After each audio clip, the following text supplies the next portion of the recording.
Oi! Hoje é a resenha do conto O Negro Artificial, escrito por Flannery O'Connor, aqui da sua coletânea Um Homem Bom é Difícil de Encontrar e outras histórias, dentro do nosso projeto Contos do Meio-Dia, edição 2023. Mr. Head acordou e descobriu que o luar havia inundado o quarto. Sentou-se na cama e olhou as tábuas do assoalho, cor de prata, e depois o pano do travesseiro, provavelmente de brocado, e no mesmo instante viu metade da lua no seu espelho de barba, a poucos passos, ali parada, como que à espera de permissão para entrar. A luz que ela lançava ao mover-se para a frente dava dignidade a tudo. A cadeira reta à parede parecia decidida e atenta, como se aguardasse uma ordem, e a calça de Mr. Head, dobrada no espaldar, tinha um ar quase nobre, como o das roupas que são jogadas aos servos, aos grandes homens. O semblante da lua era, porém, sisudo, e ela transpunha todo o quarto com o seu olhar para se lançar pela janela, sobre a cocheira, flutuava como se contemplasse a si mesma, com a expressão de um jovem que vê a sua velhice à frente. Assim começa O Negro Artificial, escrito por Flannery O'Connor, que conta a história, assim, deste homem, Mr. Head, o senhor cabeça. Pois é, Head é um homem de 60 anos de idade e ele está aqui numa situação muito interessante. Acordou de madrugada porque ele precisa pegar um trem para ir até a cidade. Ele mora, claro, nos arrabaldes da cidade, um pouco distante. É uma viagem um pouquinho longa, digamos assim.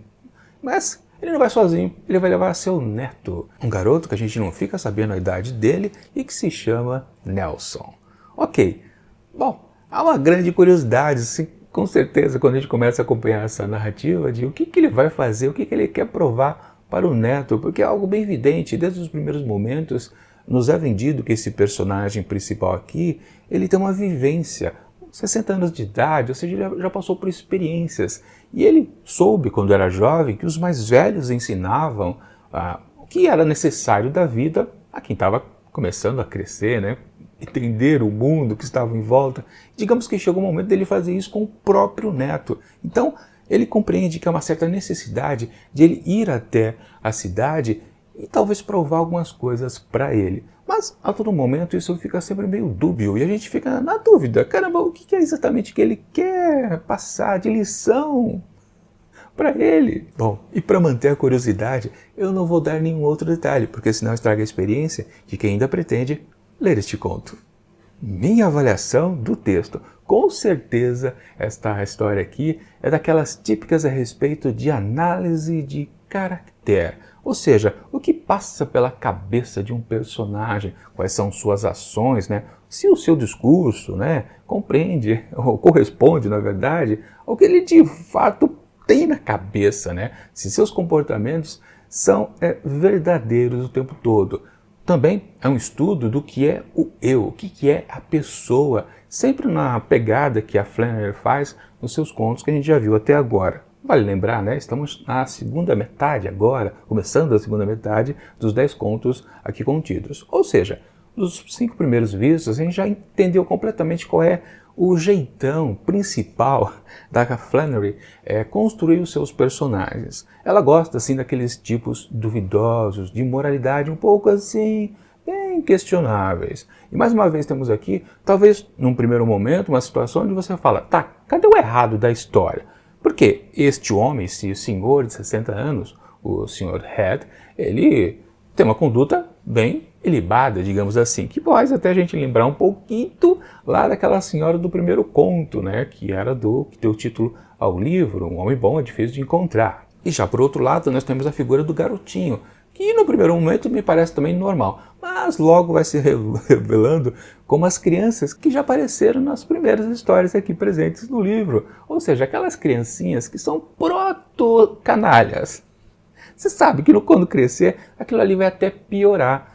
E é basicamente isso. E também tem uma coisa bem interessante na relação entre avô e neto. Um é cópia do outro. Fisicamente eles são muito parecidos. Mas a primeira noção que a gente tem de comportamento dos dois, dá para perceber que é uma certa rivalidade, porque são dois turrões, eles querem estar com a razão.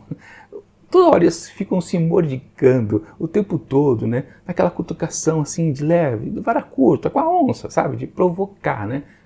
Para dizer que o outro, não, eu sou melhor que você.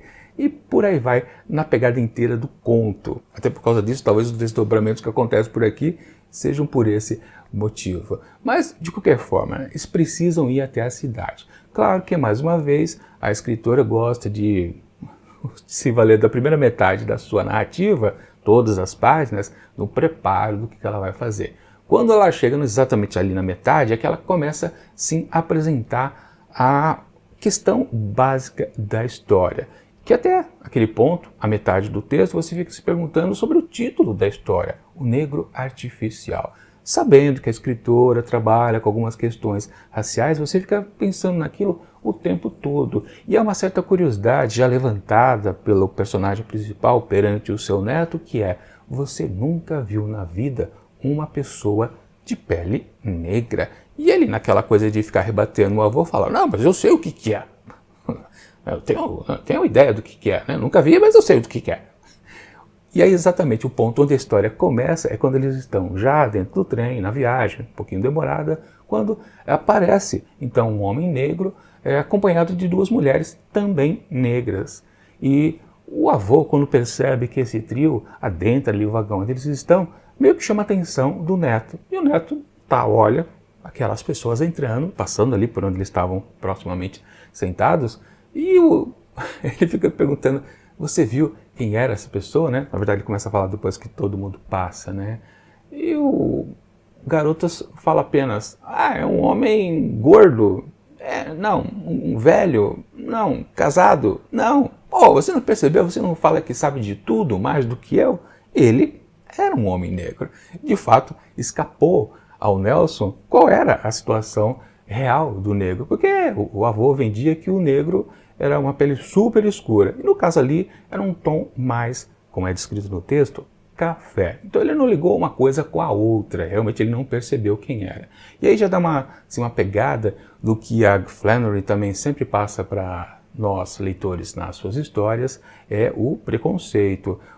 Imediatamente por ele se sentir diminuído, né, dele não ter sacado que aquele homem era um negro, simplesmente assim, o Nelson passa a ficar com ódio. Pois é, a velha questão de se sentir inferiorizado perante aos outros, onde um suposto ódio começa a florescer. Basicamente isso. A construção, então, da escritora é muito interessante, né, como começa a crescer dentro da cabecinha daquela criança uma coisa que vai se prolongar ao resto da vida. Mas enfim, e também nesse ponto que ela, enfim, começa a história, você fica na dúvida: tá, mas qual era o motivo principal que ele queria levar o garoto até a cidade? E sim, tudo demora a acontecer, mas eu posso colocar que a história não é arrastada, muito pelo contrário, como esse texto é realmente um estudo de comportamento de personagens, o tempo todo, até aquele meio da história, tudo estava muito bom, diferente de outros contos que a gente viu aqui, que realmente havia uma certa lerdeza, digamos assim,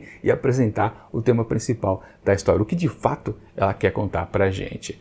Ou seja, aqui nesse conto, tudo é bastante, mesmo que lento, dinâmico ao mesmo tempo. Meio contraditório isso que eu estou dizendo, mas é verdade, você nunca perde o interesse no que está se passando na cabeça dessas duas personas, o homem velho e o garoto, porque a rixa entre os dois é interessante sim. Pois bem, uma coisa que o garoto cutucava o avô, né? Pô, faz tantos anos que você não vai nessa cidade, você não vai se perder? Claro que o avô retrucou: que é isso, garoto? Claro que eu nunca vou me perder. Alguma vez você já me viu me perder em algum lugar, né? Bom, de fato, quando ele volta, 15 anos depois, a cidade está muito maior, muito mais modernizada. Isso realmente causa um impacto ao velho imediatamente, tanto que ele procura não tirar o olho lá da cúpula do prédio da estação ferroviária, ou seja, de onde eles desceram, começaram a caminhar pelas ruas principais ali da cidade, né, naquela confusão de gente, né, ele nunca tirava o olho, enquanto o garoto se admirava pela vitrine das lojas, né, aquela confusão de gente para lá, gente para cá, né, totalmente atordoado, o velho nunca deixava de olhar, né, aquela referência que ele tinha, né, para não se perder. Resumindo a história, é claro que eles acabam se perdendo, porque é um discurso até vendido que eles iam se perder, né? De fato, isso acontece. E aí que as coisas começam realmente a piorar. A gente está quase entrando no ponto de spoiler, mas ainda dá para dizer uma coisa muito importante, né? Quando eles começam a se afastar um pouco, porque até o garoto meio que provoca, né? Quando ele percebe, num certo momento, que ele volta ao mesmo ponto onde eles já haviam parado antes e estava um engraxate. Claro que o homem engraxate era um negro. Imediatamente ele percebe, peraí, a gente já passou por aqui, a gente não está dando volta não, você não está perdido. A cutucada que ele dá no avô meio que provoca a situação onde tudo vai começar a se desandar. E de fato, o avô, para não transparecer que não está perdido, ele só está na garantia, ele não quer perder a referência que ele tem ali da cúpula do prédio da estação, ou seja, para ele, aí sim depois se perder, né? Mas de qualquer forma, então ali se mostra forte, né, e tenta desviar um pouco, né, dos caminhos principais ali da rua, né. Vai passando por umas ruazinhas pequenas, coisa e tal, de repente eles percebem que estão adentrando a um setor ali da cidade, um bairro predominantemente de pessoas negras. E ele começa a ver, né, como vai mudando de cor, né, a quantidade de pessoas que estão ao redor dele. E aí que vai realmente florescendo, que de fato ele está se perdendo talvez os seus preconceitos. E nesse ponto aí é melhor parar de dizer qualquer outro detalhe da história, porque de novo a gente precisa se perguntar qual era a lição que o avô queria passar ao neto. Antes de passar para o spoiler, deixa eu falar uma coisa que tem aqui bem destacado no texto, que é a ideia do avô, ainda quando estava lá na casa, está muito bem anotada aqui no texto, pois quando ele estava observando o neto ainda dormindo, o narrador ajuda a gente a perceber o que passa pela cabeça dele, né? Mr. Head se esticou de novo na cama, sentindo plena confiança de que cumpriria a contento a missão moral programada para o dia vindouro. Um pouquinho depois, na página seguinte, o narrador ainda ajuda a gente a entender o pensamento dele. Queria que a experiência lhe ensinasse que o fato de ter nascido na cidade por si só não deveria constituir para ele um particular motivo de orgulho e que ele aprendesse que a cidade não era lá essas coisas. Bom, detalhes a mais da história, então vou começar a contar então na parte de spoiler. Se você não quiser saber, porque você ainda está interessado em ler primeiro o conto e depois saber meus pitacos a respeito, né? Aliás, se você quiser adquirir esse livro aqui, links estão na descrição do vídeo, tanto dessa versão super especial da Tech Experiências Literárias, como a versão normal que você encontra através da Amazon. Dá uma olhada ali no link, e se puder ajudar o canal, fazendo a compra através do link, eu já agradeço. Bom, mas dá uma olhada aqui nos capítulos do vídeo e pula lá para a parte, caso você não queira ver os spoilers, onde eu atribuo uma certa nota a essa narrativa. Bom, já avisado, então vou contar o que acontece de fato aqui de mais importante e é o que é o principal aqui do texto da O'Connor. Pois é, eles estão perdidos num bairro negro. Eles, que eu, principalmente talvez o avô, já é uma pessoa que tem a sua formação racista. O garoto meio que está começando a construir a partir de agora. Talvez tenha sido esse o motivo dele levar o neto até aquela localidade. Bom, na verdade ele não pensava em se perder num bairro negro, ele só queria vender talvez a questão de que existem pessoas diferentes da gente de uma maneira simples, apenas apontando aqui ali, não vivenciando talvez em loco a grande diferença, o grande contraste, ainda que seja de pele. E de fato eles acabam se perdendo completamente. O avô perde a referência que ele tinha lá do topo do prédio. E bal. Uma certa situação aí também de como é que fala, a questão do velho que não quer dar o braço a torcer, né? Não revelar que realmente precisa de ajuda. Tem muitas pessoas teimosas, na verdade, né? Mas com ele é um idoso, talvez isso tenha sido mais incentivado, né? Acentuado, na verdade. Então ele não pede socorro para ninguém, mesmo porque todas as pessoas que têm a volta para ele pedir socorro são pessoas que talvez ele queira ensinar o filho que não deve confiar, aí fica uma situação esquisita, né? Só que no fundo, quem acaba pedindo ajuda é o garoto. O Nelson toma as dores do velho, porque ele também não queria se perder, né? Não que ele quisesse voltar para casa. Outra coisa que ele fazia picuinha com o avô é que talvez, né, nessa visita que eles iam fazer ao centro da cidade, né, a cidade de fato, né, ele ficaria por lá, não voltaria lá para onde eles moram ou não. Mas era uma coisa meio de criança também, né? De qualquer forma, é ele o garoto que pede ajuda a uma senhora negra. E é curioso também que nessa passagem, quando ele pede ajuda, a mulher dá umas referências de como eles podem voltar em direção à estação, e há uma sensação que é passado pelo texto pra gente, que o garoto vive ao olhar para aquela mulher. Isso porque, vale dizer, o Nelson é órfão, sua mãe havia morrido assim que ele nasceu praticamente. Mal pôde voltar para casa, né, com os filhos no braço, e o avô teve que cuidar dele, né. Na verdade, a questão familiar já era mais estranha. A mulher do avô, ela havia morrido, imediatamente assim que ela morreu, a filha, mãe do Nelson, foi embora, e ela não estava grávida.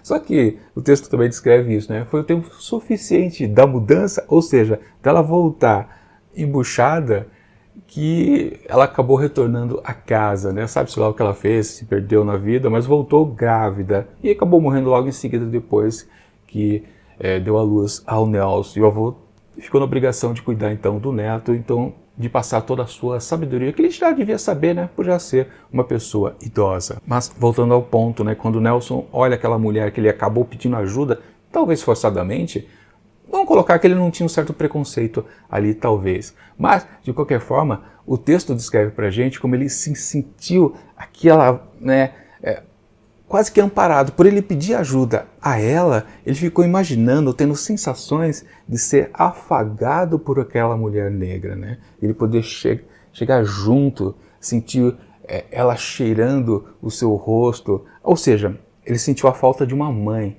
E não importou naquele momento que aquela mulher que estava ali onde ele pedia ajuda, né? Ou seja, a proteção materna, que fosse uma mulher negra.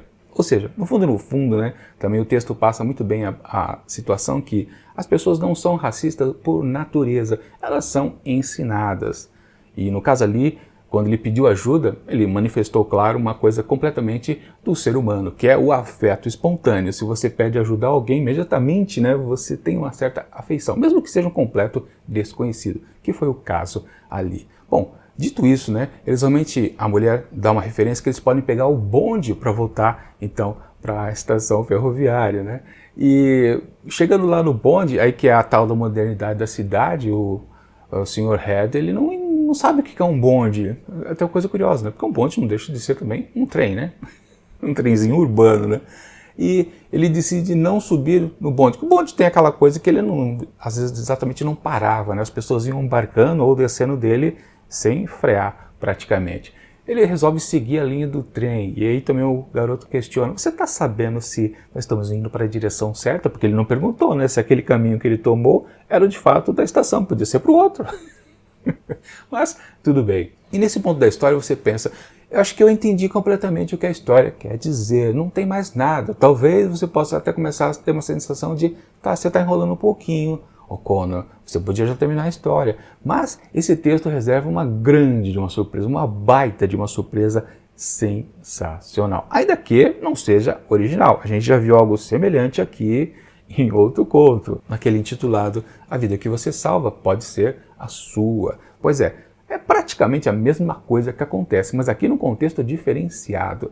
Eles já estavam cansados, estavam o dia inteiro sem comer, sem beber, estavam realmente baqueados. Eles deram uma parada, o garoto tirou os sapatos, cochilou, e o avô, sabendo que não podia dormir, né, porque nesse ponto ele tinha uma grande responsabilidade, né? Se ele dorme, o garoto pode fugir, né? Então, pode acontecer algo de errado.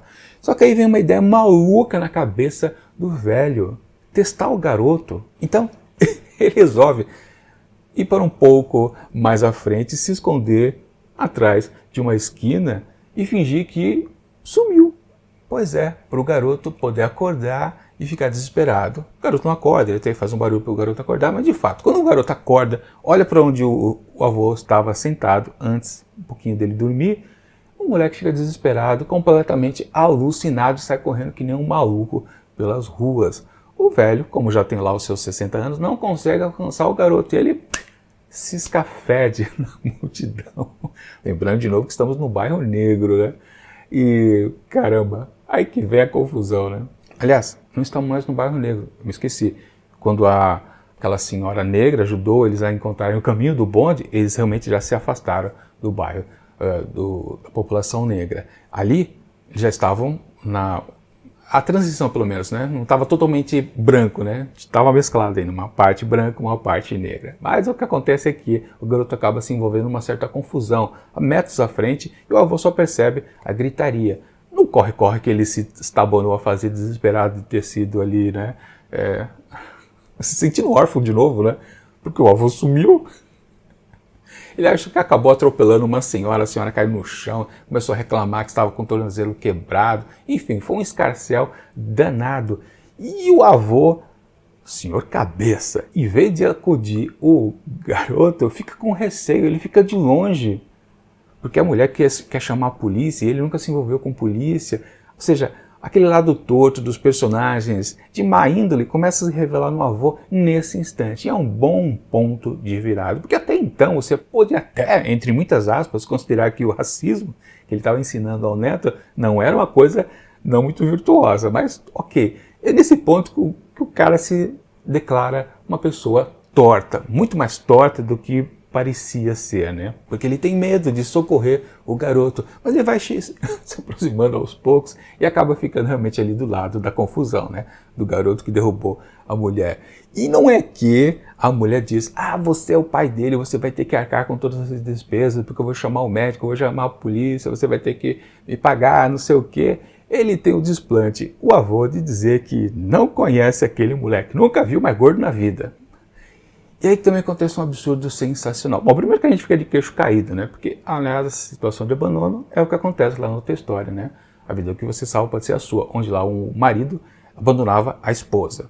Enfim, o que temos aqui é que a situação é tão absurda para nós primeiro, né? Que a gente tem esse caramba, como é que o cara faz isso? Ele não reconhece que não é o pai do garoto, mas é o avô, mas ele não reconhece a responsabilidade que ele tem para com a criança.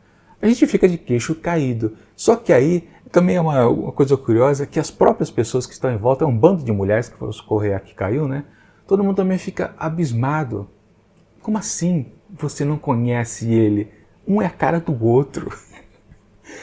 É uma coisa tão chocante para todo mundo que a confusão se encerra. Todo mundo fica boquiaberto e os dois simplesmente vão andando.